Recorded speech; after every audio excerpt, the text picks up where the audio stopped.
राधे राधे। नमस्कार। आपका स्वागत है डिवोशन एंड मोटिवेशन पर। दोस्तों, महाभारत ग्रंथ में मनुष्य को भोजन करते समय कुछ बहुत ही जरूरी नियम बताए गए हैं। अगर कोई मनुष्य इन नियमों का पालन करते हुए भोजन ग्रहण करता है तो उसे आरोग्य के साथ ही सुख, समृद्धि और वैभव की प्राप्ति होती है। शास्त्रों में बताए गए नियम वैज्ञानिक दृष्टिकोण से भी परिपूर्ण है।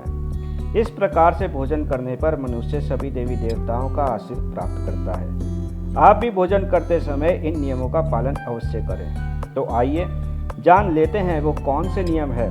अगर आपने अभी तक चैनल को सब्सक्राइब नहीं किया तो अभी सब्सक्राइब करें, साथ ही वीडियो को एक लाइक करना ना भूलें। सबसे पहली बात, भोजन करने से पहले 5 अंग, 2 हाथ, 2 पैर और मुख, इनको अच्छी तरह धोकर ही भोजन करना चाहिए।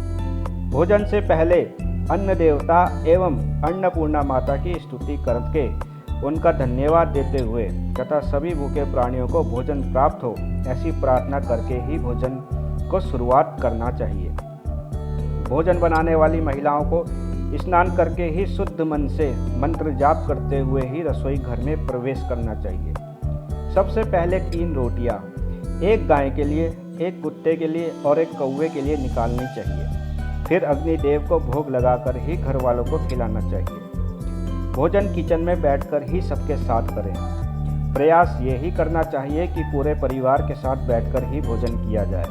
नियम अनुसार अलग अलग भोजन करने से परिवार के सदस्यों में प्रेम और एकता कायम नहीं हो पाती है। भोजन का समय प्रातः और सायंकाल ही भोजन का विधान है, क्योंकि पाचन क्रिया, प्रतिक्रिया आदि सूर्योदय से 2 घंटे पश्चात अथवा सूर्यास्त के 2.5 घंटे पहले तक प्रबल रहती है। एवं जो सिर्फ एक समय भोजन करता है वह योगी है, जो 2 समय भोजन करता है वह भोगी कहलाया गया है। तीसरी बात, भोजन की दिशा।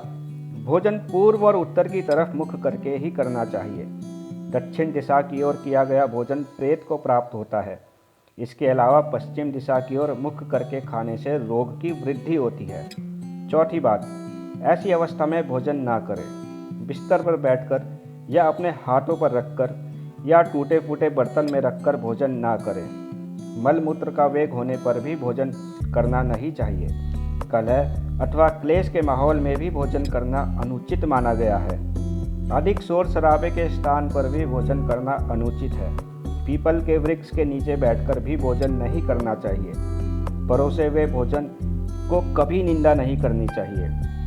खड़े खड़े भोजन करना भी अनुचित माना गया है। जूते पहनकर भी भोजन नहीं करना चाहिए। आइए अब जानते हैं भोजन कैसा होना चाहिए। बहुत तीखा या बहुत ही मीठा भोजन नहीं करना चाहिए। किसी के द्वारा छोड़ा हुआ भोजन भी कभी ग्रहण नहीं करना चाहिए।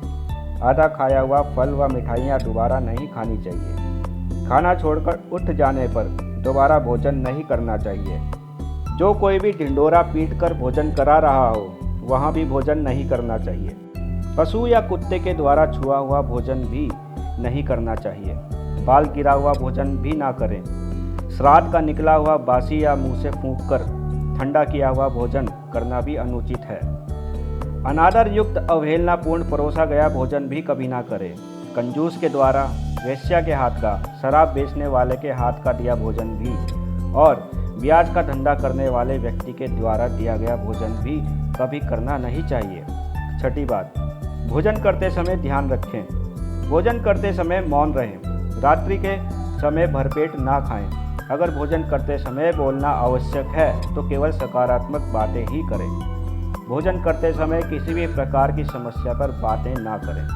भोजन को बहुत चबा चबा कर खाएं। सबसे पहले मीठा, फिर नमकीन और अंत में कड़वा खाना चाहिए।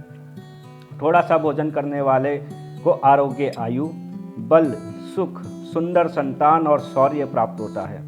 7वीं बात, भोजन के पश्चात क्या नहीं करना चाहिए। भोजन के पश्चात पानी या चाय नहीं पीना चाहिए। भोजन के पश्चात घुड़सवारी, दौड़ना, शौच आदि प्रकार के कार्य भी नहीं करने चाहिए। भोजन के बाद क्या करें। भोजन के पश्चात दिन में भोजन के पश्चात टहलना चाहिए और रात्रि के समय 100 कदम टहलकर बाएं करवट में लेटना अथवा वज्रासन में बैठने से भोजन का पाचन अच्छे से होता है।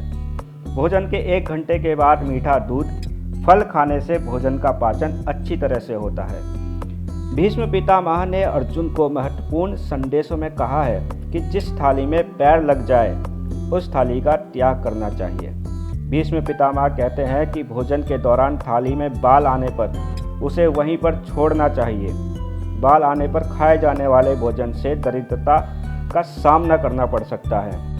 भोजन पूर्व जिस थाली को कोई लांघ कर गया हो, ऐसे भोजन को भी कभी ग्रहण नहीं करना चाहिए। इसे कीचड़ के समान छोड़ देने वाला समझना चाहिए। भीष्म पितामह ने अर्जुन को बताया कि एक ही थाली में भाई भाई भोजन करें तो वो अमृत के समान हो जाती है। ऐसे भोजन से धन धान्य, स्वास्थ्य और लक्ष्मी की वृद्धि होती है। भीष्म पितामह के अनुसार पति पत्नी को एक ही थाली में भोजन करने को निषिद्ध माना गया है।